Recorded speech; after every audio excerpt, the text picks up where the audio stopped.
हो जाए। अब किसी के जहन में कोई सवाल हो तो कर ले भाई। इनका सवाल यह है, क्या रजब के महीने में हिजामा कराना साबित है? भाई मिलती है हदीस इस तरह की कि रजब के महीने में भी कराए, लेकिन हमें हुक्म नहीं दिया इस तरह का। सारे महीने ऐसे हैं, हिजामा कराना सुन्नत है नबी की। तो अगर आप इस नियत से कि आप रजब में हुजूर ने कराया तो कराते हैं, तो बिल्कुल आपके लिए सवाब का मामला है। क्योंकि सहाबा किराम तो ऐसी हरकतें करते थे ढूंढ ढूंढ के कि हुजूर ने कहीं अगर पेशाब किया हो ना, क़ज़ाए हाजत के लिए बैठे हों, तो नहीं भी पेशाब आ रहा होता तो हज़रत उमर उस जगह सफ़र में घोड़ा रुकवा के उस जगह उसी अंदाज में बैठते थे कि जैसे हुजूर ने क़ज़ाए हाजत की थी वहाँ पे। तो एक अदब पे निसार थे सहाबा किराम। कहीं अगर बीच में कोई पेड़ आ गया, हुजूर सल्लल्लाहु अलैहि वसल्लम सर झुका के निकले। अब अगर वहाँ पेड़ भी नहीं है तो हज़रत उमर उसी तरह सर झुका के निकलते थे उस जगह से कि हुजूर की वो अदा जो है वो मेरे ज़रिए जो है उसको सुन्नत अदा हो जाए। एक सवाल है, तुर्की फ़िलिस्तीन इस जगह पे ज़लज़ला आ रहा है, अक्सर कभी लड़ाई झगड़े होते रहते हैं, लोग अक्सर मर रहे हैं, मुसलमानों को ऐसी आफतें आ रही हैं, क्या समझें इसको? इनका सवाल यह है कि तुर्की हो, सीरिया हो या आपस के झगड़े हों, इनमें आफतें आती रहती हैं, ये इससे क्या समझा जाए? भाई ये तो अल्लाह का अज़ाब भी हो सकता है और दर्जे बुलंदी भी हो सकती है, दोनों बातें हो सकती हैं। ये तो हमारे अपने अमाल है, इंडिविजुअली तो हम देख सकते हैं। किसी भी मामले में अगर हम किसी मुसीबत में पड़ते हैं, कुरान ये कहता है तुम्हारी अपनी करतूतों की वजह से तुम पे अज़ाब आते हैं। तो अब ये तो हम अपनी करतूतें देखें, वाकई हम अगर शरीयत पे पाबंद हैं और अल्लाह रसूल की मानते हैं, तो फिर तो ये सब चीज़ें हमारी आजमाइश का हिस्सा है। पहले तो आप ये जहन में रखो ना कि हमारी ज़िंदगी 70-80 साल की हमें आजमाइश के लिए दी गई। इसमें कुरान ख़ुद ये बात कहता है कि मैं तुम्हें आजमाऊँगा जान के, माल के, इज़्ज़त के, फसलों के, फलों के नुकसान से। मतलब अलग अलग चीज़ें अल्लाह ने ये बात कही जगह जगह कि मैं तुम्हारी आजमाइश करूँगा। तो वो हो सकता है कि वो चंद हज़ार मौतें दे के आजमा रहा हो कि अब हमारी चेकिंग होगी कि वो हमारे भाई थे फ़िलिस्तीनी या जितने भी लोग तुर्की में मरे हैं, हमने कितनी बार उनके लिए दुआ की, या हम वाकई अपने इंटरनेट में और अपनी तराब उसमें निहारियों में और अपनी बिरयानियों में उलझे हुए हैं। हमें उन बच्चों की, उन औरतों की फ़िक्र है जो जगह जगह पिस रहे हैं, जिन पे जुल्म हो रहा है। अगर है तो हम कम से कम जितना भी कंट्रीब्यूशन कर सकें, पैसे भेज सकें या उनके लिए दुआएं कर सकें या उनके हालचाल मालूम करके फिर अल्लाह रब्बुल इज़्ज़त के आगे गिड़गिड़ाएं, उनके लिए अपनी हिफाजत मांगें, तो वाकई ये ईमान का दर्जा है। हमारी ये आजमाइश है, उन लोगों की वो आजमाइश है कि 8 आदमी मर गए, घर के 1 बच गया। तो अल्लाह देख रहा कि इसका क्या हाल होता है। ये मानता है नहीं कि अल्लाह की तरफ से थी ये परेशानी। तो ये आजमाइश का हिस्सा लग रहा मुझे। तो इस्तिंजा करने के बाद फिर नमाज में शामिल है तो नमाज़ पढ़ रहे हैं, लेकिन उस दौरान नमाज़ पढ़ते वक्त ये महसूस हुआ कि हमारा क़तरा टपक गया, तो क्या करें? अच्छा, इनका सवाल ये है कि नमाज में क़तरा महसूस हो तो क्या करें। भाई देखो, एक उलमाए दीन ने एक शरीयत में एक नुक्ता दिया है आपको कि आप पेशाब करने के बाद, जिन लोगों को ये बीमारी हो, वैसे तो दवाई अल्हम्दुलिल्लाह मैं बता दूंगा, अभी बता दूंगा, आप लोग बना लेना तो उससे आपका क़तरा रुक जाएगा। लेकिन एक मैं आपको फतवा भी बता रहा हूँ जो उलमाए दीन ने निकाला है कि पेशाब करने के बाद आप नली को यहाँ से भींचो और यहाँ तक लाओ, 2-3 झटके दो, नीचे से गोली भींचो, खड़े हो जाओ, बैठ के अच्छे से इस्तिंजा करो और थोड़ा सा पानी रुमाली पे डाल दो। अब आप मसले की रूह से पाक हो, क़तरा भी महसूस हो, तब भी नमाज नहीं टूटी आपकी, न वज़ू टूटेगा न नमाज टूटेगी। ये तो मसला हुआ। दवाई आप लोग नोट कर लें कि आप 15 दिन कम से कम ये दवाई कर लें जो मैं बता रहा हूँ। एक तो 10 बादाम और 5 खजूरें एक आधे गिलास पानी में भिगो दें, और दूसरे आधे गिलास पानी में 1 चम्मच किशमिश, 1 चम्मच खसखस, 1 चम्मच चारों मगज़ और 1 चम्मच सफ़ेद तिल दूसरे आधे गिलास पानी में भिगो दें। ढक के रख दें रात को। सुबह को बादाम के छिलके उतार दें, खजूर की गुठली निकाल दें और इन्हें सबको ग्राइंडर में एक जगह करके दोनों गिलासों को पानी समेत पीस लें और वो पी जाएँ सुबह को उठते ही। 15-20 मिनट तक कुछ ना खाएं। उसके बाद इंशाअल्लाह ताला 15 दिन में आपके क़तरे का मसला हल हो जाएगा। और 1 चम्मच सबोल की भूसी दिन में सादे पानी से ले लिया करें।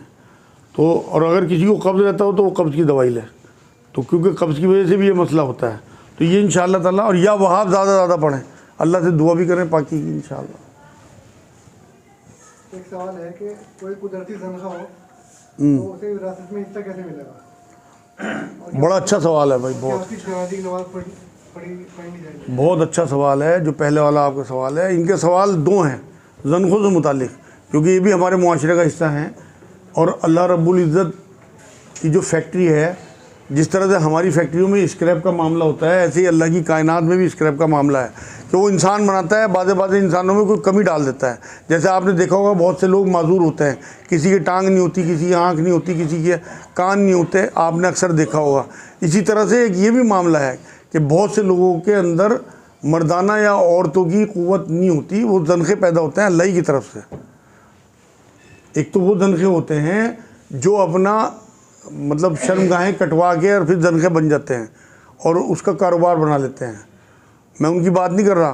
कुछ ज़नख़े वो भी होते हैं जो अल्लाह की तरफ से कुदरती तौर पे पैदा हुए हैं। ये सवाल उनके बारे में है कि उन्हें विरासत में हिस्सा कैसे मिलेगा।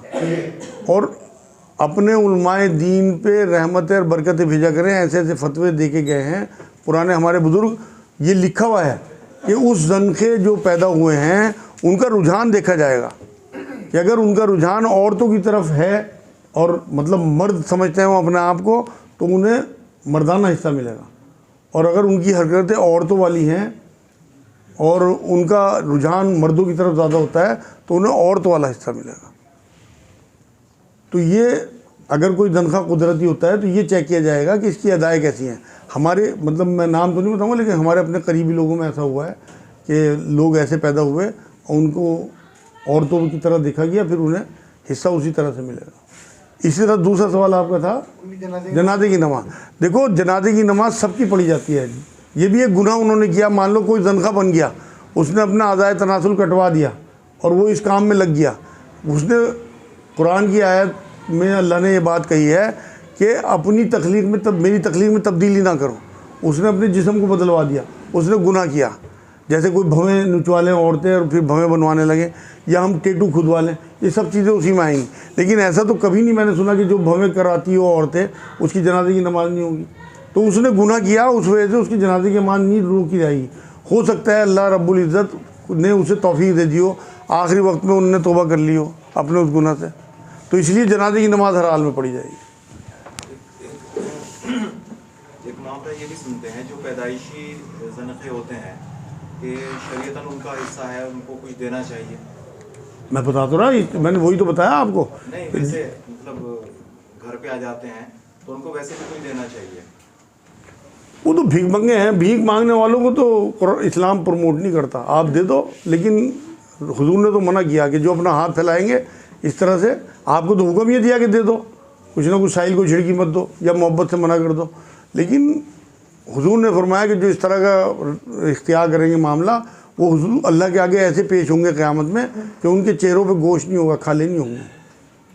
हदीस पाक है। आमतौर से लोग उनके बारे में कहते हैं इनकी बद्दुआ लग जाती है, जिस तरह की बात जो फैली है। इनका सवाल यह है कि ज़नख़ों बद्दुआ देते हैं, उनकी बद्दुआ लग जाती है। ये फैली हुई है। बिल्कुल कोई ऐसा मामला नहीं है, ना नबी ने फरमाया। बल्कि नबी के ज़माने में एक इस तरह का मामला हुआ कि एक ज़नख़ा जब नज़र आया, हुजूर ने उसे जिला बदर करा दिया, मदीने से बाहर निकलवा दिया। तो देता रहो बद्दुआ भाई। जो अल्लाह का दुश्मन हो गया वो तो सबसे बड़ा आपका दुश्मन है, देता रहो बद्दुआ। अल्लाह तो आपके साथ है क्योंकि आप अल्लाह का हुक्म मान रहे हैं। तो कोई अल्लाह कोई अपने दुश्मनों की बद्दुआ अपने दोस्तों को लगवा देगा? ज़िना से पैदा होने वाले बच्चे का इस्लाम में क्या मुकाम है?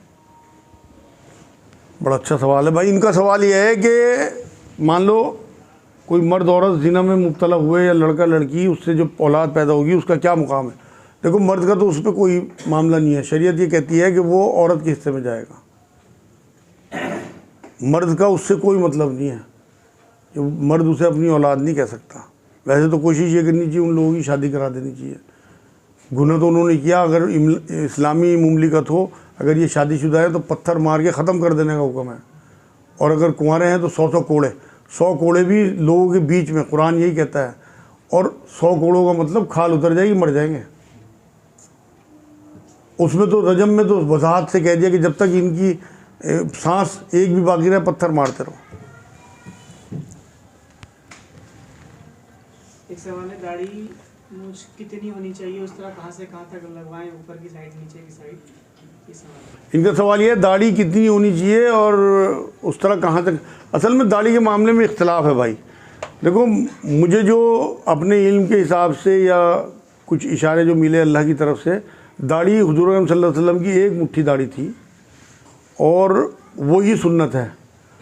और शरीयत में जो हमारे उलमाए दीन है उन्होंने बताया कि जो हमारी मर्दों की हड्डी होती है ना, इसके नीचे किसी के बाल हों तो वो साफ़ करा दे, उसके ऊपर के बाल जो हैं उन्हें तरशवा दे हल्के, अगर ज़्यादा भारी हो जाएं। हर एक के हड्डी होती है, छू के पता लगता है उससे।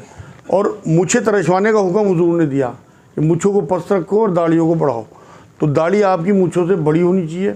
जो जमात इस्लामी वाले हैं वो ये कहते हैं कि दूर से दाढ़ी नज़र आ जाए तो वो दाढ़ी है। तो इसमें इख्तलाफ है, हमें इख्तलाफ में नहीं पड़ना। हमारे जिस इलाके के उलमाए दीन हमें जो बात बताए ना, जिस इलाके में हम रह रहे हैं यहाँ एक मुट्ठी दाढ़ी का रिवाज है। अब अहले हदीस हज़रात हैं वो कहते हैं बढ़ने दो, जितनी मर्जी बढ़े दाढ़ी। और वो मैंने ऐसे ऐसे अहले हदीस की दाढ़ी देखी है, वो झाड़ झंकार बन जाती है, वो बुरी लगने लगती है। मोमिन की शान नहीं है कि उसकी दाढ़ी बुरी लगे। हुज़ूर सल्लल्लाहु अलैहि वसल्लम ने तो एक साहबी को खड़े कर दिया था जब उनकी हालत देखी कि ये उलझे हुए बाल हैं इनके और मैले कपड़े हैं, कि जाके अपना हुलिया सही करके आओ। तो ऐसी दाढ़ी जो खूबसूरत भी लगे आपके चेहरे पे और नबी अकरम सल्लल्लाहु अलैहि वसल्लम की सुन्नत के हिसाब से भी कम से कम एक मुश्त, वो दाढ़ी मेरे हिसाब से ठीक है और वो खूबसूरत लगनी चाहिए और उसकी आप देखभाल भी करें।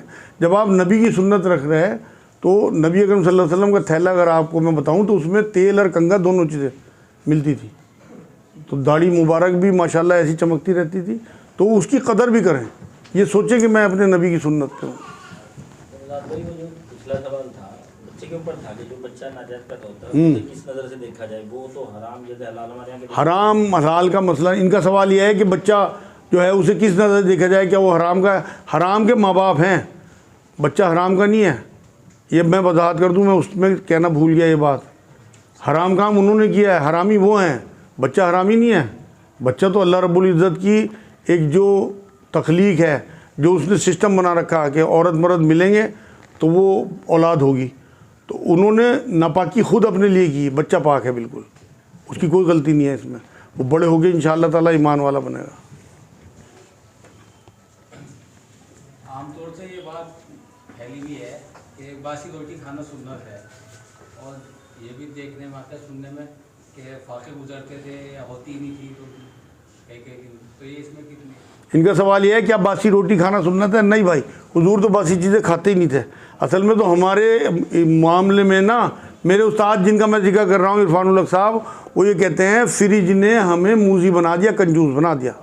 वरना आप जो यहाँ 60-70 साल के लोग यहाँ मौजूद हैं ना, मैं मेरे हमने खुद देखा अपनी ज़िंदगी में कि छीके लगे रहते थे हमारे घर में, रस्सी के बने हुए, और उनमें हड्डिए या बचा हुआ सामान होता था, और जो सामान बचता था वो बांट दिया करते थे। कोई चीज़ अगर बहुत ज़रूरी हो उस छीके पे, क्योंकि फ्रिज तो थे ही नहीं। जब से फ्रिज आए, जब से मसला ही ख़राब हो गया, बांटने का चक्कर ख़त्म, उठा के अगले दिन के लिए रख दिया। तो बासी खाना हुजूर की सुन्नत नहीं है। क्या अपने गैर मुस्लिम मुलाजिम को उसके त्यौहार मनाने में मदद कर सकते हैं? इनका सवाल यह है कि आप अपने गैर मुस्लिम मुलाजिम को उसके त्यौहार मनाने में मदद करते हैं। अगर कोई फाइनेंशियली देना हो, बिल्कुल आप उसे उसका एडवांस दे दें, उसमें आगे काट लें, उसकी कोई हेल्प कर दें। आपको उसके त्यौहार से क्या लेना देना, उसकी खुशियाँ हैं। और देखो कुरान एक बार ये बात कहता है एक आयत में कि जब सूरे तौबा, उसमें अल्लाह रब्बुल इज़्ज़त ने ये बात कही है कि इन्हें तुम जहाँ भी पाओ, उस टाइम जो अल्लाह के दुश्मन थे और वो लड़ते थे मुसलमानों से, इन्हें घेर लो और इन्हें तुम ईमान की दावत दो जब ये तुम्हारे घेरे में आ जाएं।